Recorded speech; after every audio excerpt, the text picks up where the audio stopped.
نہیں ہے آپ کے پاس, تو ان لوگوں کو دیکھو جن کے پاس اتنے بھی نہیں ہیں. ایک صاحب کا فون آیا, 5 سال سے بے روزگار ہوں, گھر میں بھی صلواتے ہیں, باہر بھی صلواتے ہیں, ٹینشن میں. میں نے کہا بھائی جان گھر تو ہے نا, چلو صلواتیں سننے کو مل رہی ہیں, لیکن گھر والوں نے نکالا تو نہیں نا, چھت تو ہے نا. یہ جو فٹ پاتھوں پہ پڑے ہوئے ہیں نا, ان کے پاس رات گزارنے کے لیے چھت میسر نہیں ہے. میں نے کہا گھر میں ناشتہ بھی مل رہا ہے, دوپہر کھانا بھی مل رہا ہے, صلواتیں سنانے کے بعد مل رہا ہے, لیکن مل رہا ہے نا. ٹھیک ہے, اور صلواتیں باپ دادا کی طرف سے مل رہی ہیں نا, کوئی یہ تھوڑی کہ پڑوسی سنا رہے ہیں, وہ تو اپنے لوگ ہیں. تو اس لیے میں لوگوں سے 2 باتیں لازمی کہتا ہوں کہ ہسپتالوں میں بیماروں کو جا کے دیکھا کرو, جو خطرناک بیمار پڑے ہوئے ہیں نا, کوئی فالج میں نظر آئے گا, کوئی ڈائلسس پہ ہوگا, کوئی کیا عجیب عجیب آپ کو بیمار نظر آئیں گے. دوسرا, عیدی سینٹر کے مردہ خانے چکر لگا لو آج اس لیے کہہ رہا ہوں کہ پھر اگلے ہفتے تک بھول جاؤ گے. یہاں سے جب بیان کے لیے جاؤ نا, بیان سے فارغ ہو کے, تو عیدی سینٹر کے مردہ خانے کو ذرا ٹچ کرتے ہوئے. قبرستان میں تو اصل میں اس لیے عبرت نہیں ہو رہی, وہ مردہ تو نیچے چلا گیا نا, نظر تو آ نہیں رہا وہ. جب آپ عیدی سینٹر کے مردہ خانوں میں جاؤ گے تو بڑے بڑے فنٹر آپ کو برف کی سیلوں پہ لیٹے ہوئے نظر آئیں گے. بڑی امیدیں تھیں, ہم یہ کریں گے, ہم یوں کریں گے, ایسا کریں گے. فی الحال بحریہ ٹاؤن میں 3 پلاٹ تو لے لیے, ایک اور ہو جائے, طارق روڈ کی 2-4 دکانیں بھی ہو جائیں, ذرا آباد علاقہ ہے, اور دوسری شادی بھی ہو جائے. مفتی صاحب کے بہت سارے ہم نے بیانات سن لیے, اور پھر ایک سر دبائے گی, دوسری پاؤں دبائے گی. ٹھیک ہے نا. ایک صاحب مجھے کہنے لگے میں دوسری شادی کا سوچ رہا ہوں, کیونکہ میرے گھر میں بیگم جو ہے نا وہ کام کاج کرتی ہے, میری خدمت, تو کپڑے وپڑے استری نہیں ہوتے, تو ایک اور آ جائے گی تو اس کا کام کیا ہو جائے گا, ہلکا ہو جائے گا, وہ استری کر دے گی یہ گھر کے. میں نے کہا میرا خیال ہے کوئی مریخ سے آیا ہوا آدمی ہے بھائی تو, کیونکہ اس زمین میں لوگ اس طرح کی باتیں, نارمل آدمی اس طرح کی باتیں نہیں کرتا. مریخ سے آیا ہوا ہوگا کہیں سے, اس کو پتہ ہی نہیں زمین میں. میں نے کہا تو کر کے تو دیکھ. کہہ رہے ایک روٹی پکائے گی, دوسری سالن پکائے گی. میں نے کہا ایک روٹی سے, جس بیلن سے روٹی پکاتی ہے نا, ایک اس بیلن سے تیرا سر دھونے گی, اور دوسری جس چمچے سے کھانا پکاتی ہے اس چمچے سے وہ چمچہ تیرے سر پہ چلائے گی. تو آپ کہتے ہو یا تو کبھی ترغیب دیتے ہو کبھی ڈراتے ہو. تو میں ترغیب دیتا ہوں, مگر اس نیت سے نہیں کہ ایک پاؤں دبائے گی تو ایک کھانا پکائے, یہ نہیں ہوگا. ہو سکتا ہے دونوں کو ہوٹل سے کھلانا پڑے لا کے, کہ تم چپ کر کے بیٹھ جاؤ, لڑو نہیں خدا کا واسطہ, کھانا میں پکاؤں گا. تو یہ سب چیزیں یہ سوچ کے کرنے کا کہتا ہوں میں. تو خیر, تو دو چیزیں, اور بھی بہت ساری چیزیں اس میں. بنیادی چیز کیا ہے, بیماروں کو دیکھو, معذوروں کو دیکھو. میں ایک واقعہ سنایا میں نے پچھلے ہفتے, پتہ نہیں یاد نہیں مجھے سنایا یا نہیں سنایا. ابھی میں سفر تھا میرا اسلام آباد میں, تو وہاں ہمارے ایک جاننے والے ملے. انہوں نے وہاں اسلام آباد میں ایک بہت بڑے تاجر ہیں, بہت بڑے تاجر ہیں, کروڑوں روپے کا بزنس ہے ان کا. ان کا واقعہ سنایا کہ جوانی میں اس آدمی کی آنکھوں کی بینائی چلی گئی. کوئی بیماری ہوئی ہے, بس ایک دم بینائی چلی, ہو جاتا ہے بعض دفعہ کوئی ایسا اٹیک ہو جاتا ہے. وہ بیچارہ علاج کرا کے تھک گیا, اس کی بینائی واپس نہیں آئی. تو انہوں نے بتایا کہ وہ ایک دن نیچے نا اسلام آباد میں وہ بنگلہ ہے اس کا جہاں وہ رہتا ہے, نیچے ایک شکرکندی بیچنے والے نہیں ہوتے, کندھے پہ رومال ہے, شکرکندی بیچ رہے, شکرکندی نہیں سوری, یہ جو بھٹا بیچ رہے ہوتے ہیں نا, دانے, مکئی کے دانے بیچ رہا تھا. کہہ رہے ہیں اس نے اپنے دوست سے کہا اس مکئی کے جو دانے بیچ رہے ہیں نا, آواز آئی نا اس کی, تو اس کو جا کے بولو کہ یہ جب ان اسلام آباد کے بنگلوں میں گھومتا ہوگا احساس کمتری کا شکار ہوتا ہوگا کہ یار میری ایک ریڑھی, مکئی کے دانے, اور میں کیا کتنی ایک اس پہ 5 روپے بچا لیتا ہوگا زیادہ سے زیادہ ہے بھائی. تو میں غریب آدمی ہوں اور یہ کتنے بڑے بڑے لوگ ہیں جن کے بڑے خوبصورت بنگلے, اور میں ایسا غریب. تو اس نے جس کی آنکھوں کی بینائی چلی گئی نا, اس نے کہا اپنے دوست سے کہ اس کو جا کے بتاؤ کہ تو اپنی آنکھیں مجھے دے دے اور میرا بنگلہ لے لے, اور یہ بھٹے کی ریڑھی کس کو پکڑا دے, مجھے پکڑا دے, میں اس پہ راضی ہوں. یعنی اگر یہ قدرت میں ممکن ہے, بہت مشکل ہے بات سمجھانا. یعنی اس کو بتایا کہ اس کو سبق دلاؤ کہ احساس کمتری کا شکار ہونے کی تجھے ضرورت نہیں ہے, تو مجھ سے زیادہ مالدار ہے, میں اپنی پوری دولت بیچنے کے لیے تیار ہوں اگر مجھے کہیں سے بینائی میری واپس لوٹ آئے. یعنی اگر قدرت مجھے یہ آپشن دے کہ بھائی تو اس مکئی بیچنے والے کی جگہ ریڑھی میں صدائیں لگا رہا ہے دھوتی پہن کے اور پھٹے پرانے کپڑے پہن کے گھوم رہا ہے, ہم تجھے اس کی جگہ لے آتے ہیں لیکن آنکھیں مل جائیں گی, اور اس کو بنگلے میں لا کے بٹھا دیتے ہیں لیکن آنکھیں اس سے چھین لیں گے, تو سیٹھ نے کہا کہ اس کو بولو کہ میں اس پہ راضی ہوں لیکن تو اس پہ راضی نہیں ہوگا. تو اس لیے اللہ نے تجھے مجھ سے زیادہ نعمتیں دی ہیں. تو بھائی شکر کرنا سیکھو اللہ کے بندو. آج ناشکری بہت ہو رہی ہے. ہمارے حضرت مفتی رشید احمد صاحب رحمہ اللہ تعالی, بہت دفعہ یہ واقعہ سنا ہے, بس مختصر بتاؤں گا. 60 سال کی عمر تک انتہائی غربت میں وقت گزارا انہوں نے, انتہائی غربت, اور دارالعلوم کورنگی کے شیخ الحدیث تھے, جو سب سے بڑا عہدہ ہوتا ہے. یہ جو لوگ آج مولویوں کو صبح شام برا بلا کہتے ہیں نا, ان اکابر نے, ان مولویوں نے اس طرح پیٹ کاٹ کے دین کو بچایا ہے. سمجھ رہے ہو, پیٹ کاٹ کاٹ کے, اتنے بڑے بڑے عہدوں پہ بھی تنخواہیں نہیں ہیں, ایسے پیٹ کاٹ کے دین کو بچایا ہے. تو حضرت فرماتے ہیں کہ ہمارے پاس صبح ناشتے میں انڈا خریدنے کے پیسے نہیں ہوتے تھے, روزانہ دال. ایک دن ایک مہمان نے کہا کہ آپ کے جب بھی آؤ دال ہی پکی ہوئی ہوتی ہے. حضرت فرماتے ہیں ہم نے تو کبھی سوچا بھی نہیں تھا روزانہ دال کھاتے ہیں. اس نے کہا کہ روز دال پکی ہوئی ہوتی ہے. تو حضرت نے فرمایا, میں نے کہا حلال اتنا ہی ملتا ہے. حلال کیا ہے, اتنا ہی ملتا ہے.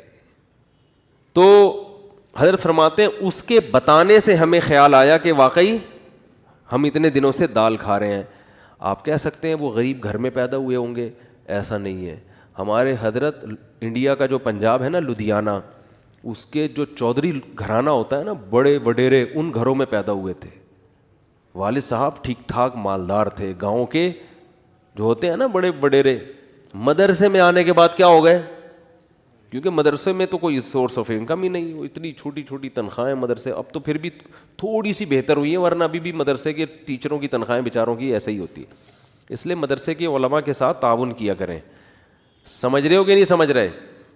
لوگ دیکھتے ہیں بعض علماء کو بڑے لینڈ کروزر یہ وہ, ان کو دیکھ کے لوگوں کو دھوکہ آتا ہے. وہ سمجھتے ہیں سارے ایسے ہی ہوتے ہوں گے, ضروری تھوڑی سارے, وہ تو بیچارے چند ایک کو اللہ مال دے دیتا ہے, بیچارے زیادہ تر تو غریب ہی ہوتے ہیں اور مانگتے نہیں کسی سے. تو یہ عوام کی ذمہ داری ہے کہ وہ ان کے ساتھ تعاون کرے تاکہ وہ دین کے کام دل جمی کے ساتھ کر سکیں, لیکن وہ مانگتے نہیں کسی سے. اور جو مانگ رہے ہوتے ہیں وہ صحیح, وہ عالم جو بھیک مانگ رہے ہوتے ہیں نا لوگوں سے کبھی, اس سے وہ پھر وہ عالم نہیں ہوگا, اس کی تحقیق کرو. تو ہمارے دینی مدارس میں بہت سے علماء ہیں بیچارے دن رات تدریس میں لگے ہوئے ہیں, کبھی کسی کے سامنے اپنی حاجت پیش نہیں کرتے. تو ہمارے حضرت فرماتے ہیں کہ ان حالات میں جب میرے پاس انڈا خریدنے کے پیسے نہیں ہوتے تھے اور میں سال میں ایک مرتبہ اپنے شیخ کی زیارت کے لیے لاہور جایا کرتا تھا, تو وہ جو سال میں ایک مرتبہ ان کی خدمت میں جاتے تھے تو ہر مہینے تنخواہ سے تھوڑے تھوڑے پیسے بچا کے سال میں ایک مرتبہ اس قابل ہوتے تھے کہ بس یا ٹرین کا کرایہ جمع ہو جاتا تھا ان کو. لیکن آپ دیکھو اہل اللہ کی صحبت کی اہمیت کتنی تھی, کیونکہ اگر یہ صحبت نہ ملتی نا تو پھر غربت میں یہ توکل نہیں ہوتا. تو اپنے شیخ سے ملنے کے لیے جایا کرتے. ہمارے ہاں بزرگ ہوتے ہیں اس لیے ہم بزرگوں کی زیارت کے بھی قائل ہیں. بعض لوگوں کے ہاں بزرگ کا سیٹ اپ ہی نہیں ہے, بزرگی کا سسٹم ہی ختم ہو گیا ان کے ہاں. تو جن کے ہاں ہوتا ہے ان کے ہاں یہ سارے سیٹ اپ ہوتے ہیں, ٹھیک ہے نا, کہ وہ اپنے بزرگوں کی زیارت بھی کرتے ہیں. بعض لوگوں نے ہر بزرگ میں اتنے کیڑے نکال لیے کہ معاشرے سے بزرگوں کو ہی کیا کر دیا ہے, بزرگی معاشرے سے شارٹ ہو گئے ہیں. ایسا نہیں ہوتا, ہر دور میں بزرگ ہول سیل کے حساب سے رہیں گے. تو خیر, تو حضرت فرمایا کرتے تھے اس کنڈیشن میں اپنے آپ کو دنیا کا سب سے بڑا سیٹ سمجھتا تھا. فرماتے ہیں کہ میں یہ حالات بیان کرتے ہوئے بھی ڈر لگ رہا ہے کہ ناشکری نہ ہو جائے. پھر اللہ نے 60 سال کی عمر کے بعد حضرت کو بہت پیسہ دیا, پھر اسٹائل ہی چینج ہو گیا تھا حضرت کا. بھائی جب اللہ نے غریب رکھا ہے تو غریبوں کی طرح, جب پیسہ آیا تو پھر وہ حدیث ان اللہ یحب ان یرا اثر نعمتہ علی عبدہ, اللہ چاہتے ہیں کہ جب اللہ نے کسی کو نعمت دی ہو. صحیح بخاری کی حدیث ہے کہ ایک صحابی کو دیکھا پراگندہ حال, پوچھا کیا تمہارے پاس پیسہ نہیں ہے؟ فرمایا ہاں. تو فرمایا کہ نظر کیوں نہیں آ رہا؟ تو امیر آدمی کی سواری، امیر آدمی کا گھر، امیر آدمی کا لباس اور امیر آدمی کی خوراک، ان 4 چیزوں سے پیسہ جھلکنا چاہیے. سمجھتے ہو کہ نہیں سمجھتے؟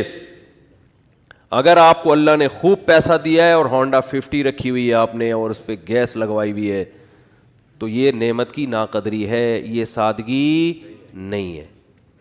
اگر آپ کو پاس ٹھیک ٹھاک پیسہ ہے اور آپ لنڈے کی پینٹیں پہن کے گھوم رہے ہو تو یہ نعمت کی ناشکری. کھانے کے لیے آپ کے پاس ٹھیک ٹھاک پیسہ ہے اور آپ انڈے والا برگر تلاش کرتے ہو، یا تو پسند ہی انڈے والا ہو تو ایک الگ بات ہے، پیسہ ہو پھر بھی انڈے والا برگر کھا رہے ہو، تو یہ قناعت نہیں ہے، یہ سادگی نہیں ہے، یہ کنجوسی ہے. کنجوسی، اٹ از کالڈ کنجوسی. اگر آپ کے پاس پیسہ ہے اور آپ بیگم کو بھی ہر وقت کیلکولیشن کر کے نا اس کو حساب لیتے رہتے ہو کہ کتنے انڈے کھائے آج تو نے. بعض لوگ ایسے بھی ہیں کمبخت، بالکل ہی پاگلوں کی طرح زندگی ایک عذاب بن ڈالا ہوا ہے بچوں کو اپنے. ایک خاتون نے بتایا کہ میری ساس نگرانی کر رہی ہے، 2 روٹی کے بعد تیسری کا حساب ہوتا ہے، 2 کے بعد تیسری پکنا کیا ہے؟ منع ہے. اگر غربت ہے تو بھائی پھر تو اللہ کا بس یہی پھر نعمت ہے اللہ کی، یہ شکر کرو مل تو رہا ہے. لیکن اگر پیسہ دیا ہے تو حدیث میں آتا ہے اللہ یہ چاہتے ہیں کہ وہ نعمت کے اثرات بولو بھائی نظر آئیں. ہاں فخر نہ ہو، غریبوں کو نیچا دکھانے کے لیے نہیں کہ وہاں جا کے کالر اونچر کر کے دکھا رہا ہے میری گھڑی دیکھو میری بھی گھڑی ہے، ٹھیک ہے نا، میرا لباس اور میرے پیسے، یہ نیچ دکھانے کے لیے تو یہ تو حرام ہو جائے گا، فخر کے لیے حرام ہے. اور اس سے اترائے نہیں آدمی، یہ سمجھے اللہ کی طرف سے بھیک ملی ہوئی ہے، اچھے کپڑے پہن لیے بھائی اللہ نے دیا نا. کسی کو بھیکاری کو آپ 3 پیس سوٹ ٹائی پہنا دیں اور اچھا انڈے والے سے ہٹا کے زنگر برگر کھلا دیں، اس کو پیزا کھلا دیں تو وہ کھائے گا شکر کر کے، تواضع پیدا ہوگی، فخر نہیں کرے گا. تو یہ اللہ نے بھیک میں دیا ہوا ہے ہمیں، کسی کو لینڈ کروزر دے دی تو وہ فخر نہ کرے، بولے بھائی اللہ نے مجھے دی ہے، میری اپنی تھوڑی ہے، یہ اس کو رکشا دے دیا، مجھے کیا دے دی؟ لینڈ کروزر دے دی، تو نہ یہ میری ہے نہ یہ اس کا ہے، تو فخر کس بات کا؟ تو بس نعمت کو انجوائے تو کرو، غریبوں کو کمتر نہ سمجھے. کیوں نہ سمجھے؟ ہو سکتا ہے بھائی آخرت میں یہ لینڈ کروزر میں ہو اور آپ کو رکشا بھی میسر نہ ہو، الٹا معاملہ نہ ہو رہا ہو، تو مرتے ہی سب ختم. تو آخرت ہے اصل. تو ہمارے حضرت کیا کرتے تھے غربت میں، انتہائی غربت میں، حضرت فرماتے ہیں میں یہ نہیں سمجھتا تھا کہ مجھے صبر کا ثواب حاصل کرنا ہے، نہ فرمائے تو بڑا خطرناک ہو جائے گا. جب کوئی ٹینشن میں ہوتا ہے تو ہم کہتے ہیں صبر کرو ثواب ملے گا، ایسا ہی ہوتا ہے نا. تو حضرت فرماتے ہیں اس غربت میں یہ نہیں سوچتا تھا کہ میں صبر کروں گا تو ثواب ملے گا. فرمایا نہ، مجھے تو لگتا تھا اگر میں نے یہ سوچا کہ میں صبر کروں گا تو یہ تو گناہ ملے گا، کیونکہ صبر تو مصیبتوں پر ہوتا ہے، تو اللہ نے مجھے مصیبت میں رکھا بھی نہیں تو صبر کس بات کا. تو فرماتے تھے میں یہ سوچتا تھا کہ میرے اللہ کا اتنا فضل، وہ میرا 2 وقت روٹی مجھے دے دیتا ہے، 2 وقت کی روٹی مجھے بولو بھائی مل جاتی. فرماتے ہیں میرا گھر بھی ذرا غریب علاقے میں تھا، دور تھوڑا لوگوں سے، تو فرماتے ہیں میں سوچتا تھا بادشاہ ہمیشہ پبلک سے ذرا ہٹ کے رہتے ہیں اسٹائل ہے ہمارا، پبلک میں نہیں رہیں گے، تھوڑا سا ہٹ کے، مزاج شاہانہ ہے نا. لیکن اس حالت میں بھی ایسا شاہانہ مزاج، ایسے رہتے تھے لوگ آ کے قرضہ مانگا کرتے تھے حضرت سے، وہ سمجھتے تھے بہت بڑا سیٹ ہے کوئی. اور حضرت کو گرینری کا شوق تھا، پودے لگانے کا شوق تھا.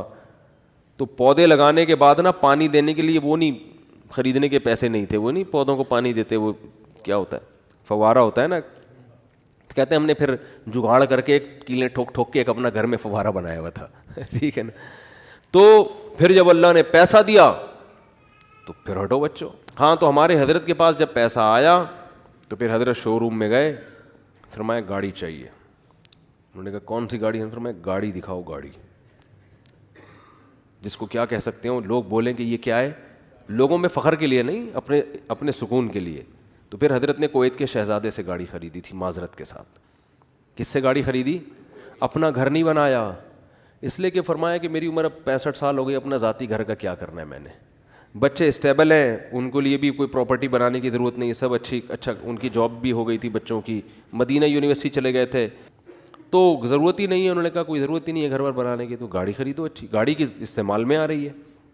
لیکن ہمارے یہاں 65 سال میں پیسہ آئے تو سب سے پہلے ٹینشن کیا ہوگی, یار آج تک ذاتی گھر نصیب نہیں ہوا, کیا ہونا چاہیے اب, ابے اب تو پیسہ آیا 10-15 سال رہ گئے, کھا لو یار بیٹھ کے, اچھا کھا لو. ساری ٹینشن لے کے بحریہ ٹاؤن میں مکان کی فکر میں لگا دے گا وہ. یعنی پیسہ آنے کے بعد ٹینشن ختم ہونے کے بجائے بڑھ جاتی ہے ٹینشن.